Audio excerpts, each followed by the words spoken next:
অর্জুন সিং এর বাড়িতে পুলিশের নজরদারি। বিজেপিতে যোগদানের পর তার বাড়ি মুড়ে ফেলা হয় সিসিটিভিতে। পুলিশের বাড়তি নজরদারি। ব্যারাকপুরের প্রার্থীর বাড়িতে এমনটাই অভিযোগ। ব্যক্তিগত গোপনীয়তা উপেক্ষা করে নজরদারি।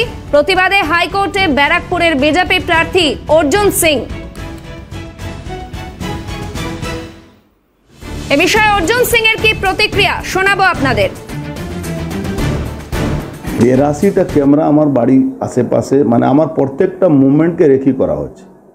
সঙ্গে সঙ্গে আমার সঙ্গে যারাই আমার কার্যকর্তা বা সাধারণ মানুষ আমার সঙ্গে দেখা করতে আসে, ইভেন পণ্ডিত পুরোহিতদের, মন্দির পুরোহিতদের যদি আমার বাড়িতে কেউ পুজো করে তাকে 107 কেটে দিচ্ছে, 110 দিয়েছে। যার বয়স 70 বছর তাকে 110 কেটে দিচ্ছে।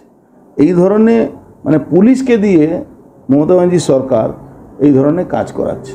এটা পুরোপুরি আমার যে পার্সোনাল রাইট আছে, আমার একটা রাইট আছে। তো আমার একটা ইলেকশন, আমাকে পার্টি একটা নমিনেট করেছে, আমার একটা পার্সোনাল মানুষ হিসাবে আমার একটা সাংবিধানিক রাইট আছে, সেটাকেও তারা এ করছে, ভেঙে দেওয়া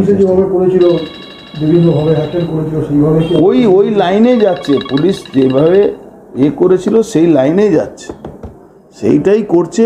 বরাবরই হেকেল করার চেষ্টা করছে। প্লাস এই ক্যামেরা লাগিয়ে সবসময় একটা নজরদারি। আমার সঙ্গে কে দেখা করতে আসে, কে কথা বলতে আসে, সবার উপরে নজরদারি।